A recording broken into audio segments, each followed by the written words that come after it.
Good evening, humans. Tyrannosaurusmoth here, and tonight we're taking a look at the Universal Monsters Frankenstein monster figure from NECA Toys.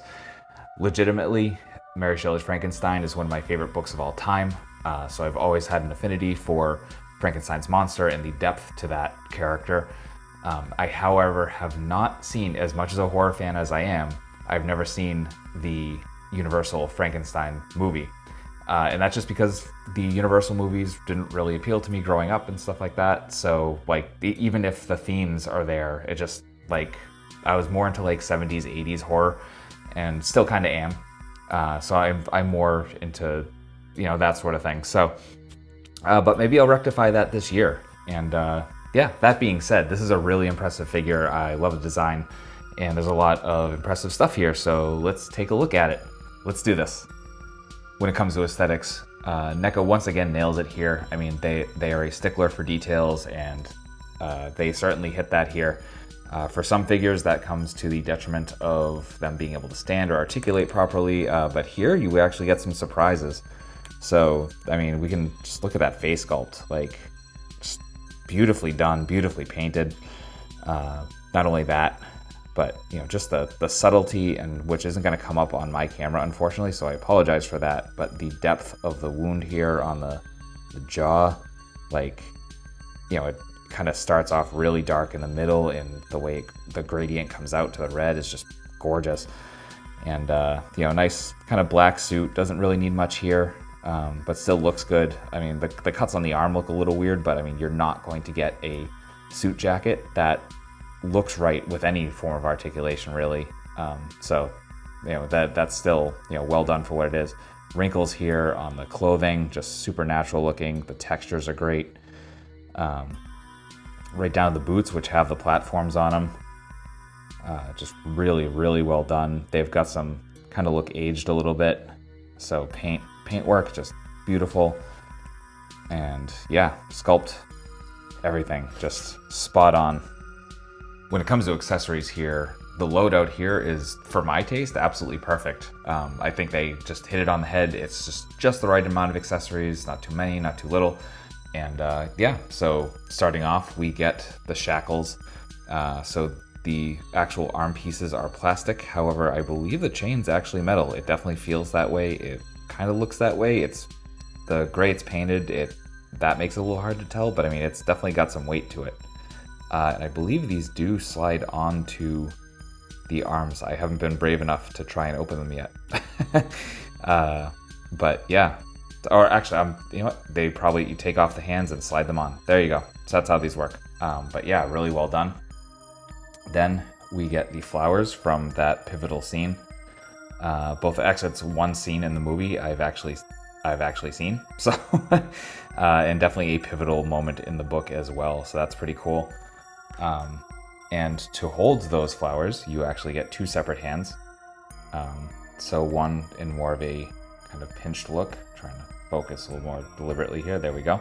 And all these hands with that nice subtle wash. There's a green tint to it, but it's not overpowering, which is really nice. You got the darker fingernails, just really well done. And then you got the other hand for holding the two flowers. So again, really well done, super natural looking.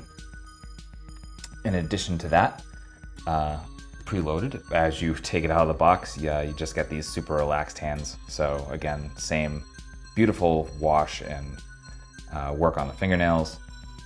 And then you get some more grasping hands. So same thing all around, gorgeously done. And then we get 3 head sculpts. Out of the package, we get the more just straight on, kind of high, dead looking. Then we get some great expressions. We get this kind of, what I associate more with Herman Munster, just really kind of goofy, jolly sort of look. And then we get the angry face, the fire bad face, and again, just an incredible sculpt, incredible paint, just looks lifelike. It's incredible.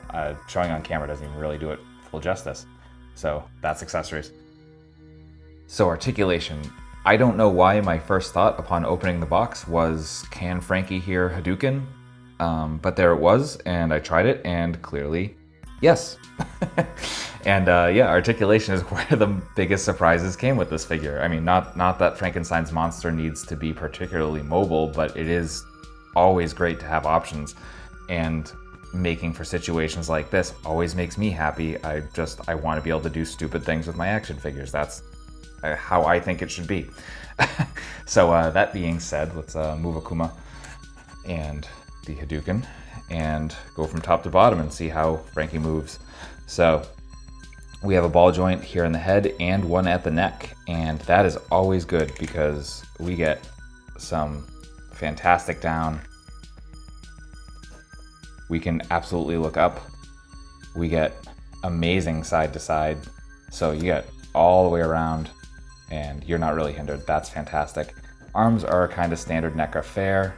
We could definitely hit our T-pose.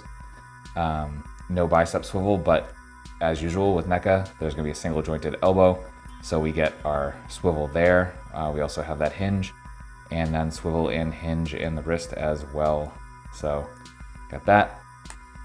I'm not really sure what's going on under the jacket because I'm not going to take it off, but you do get some really decent crunch there. And then coming back, not really anything, but again, like there's definitely a ball joint at the waist. I'm not sure if there's another one, but I think that might be it. But I mean, still, that gives you some good motion. At the hips, we can do full splits, which is absolutely not necessary for Frankenstein's monster, but again, very, very welcome. We get our thigh swivel from those ball joints at the hips. Single jointed knees, which are gonna bring us to about 90. And then the feet, which, a little bit of resistance, but you can point a little bit. Not really gonna get too much forward as you can see from the shape of that. But you do get some rocker, which again is what kind of allowed for that stance at the beginning. So that's articulation. Getting into size comparisons, here he is with some other NECA figures, with some Hasbro stuff, with some imports, with some monsters, and finally with an Articulated Icons Oni and yours truly in human form as an Articulated Icons Ninja. So my final thoughts on Frankenstein's monster from NECA Toys is that it's another one that's getting hit out of the park. Again, NECA just nailed the aesthetics with some well-implemented articulation. I've heard of minimal QC issues over the course of other people who have gotten these.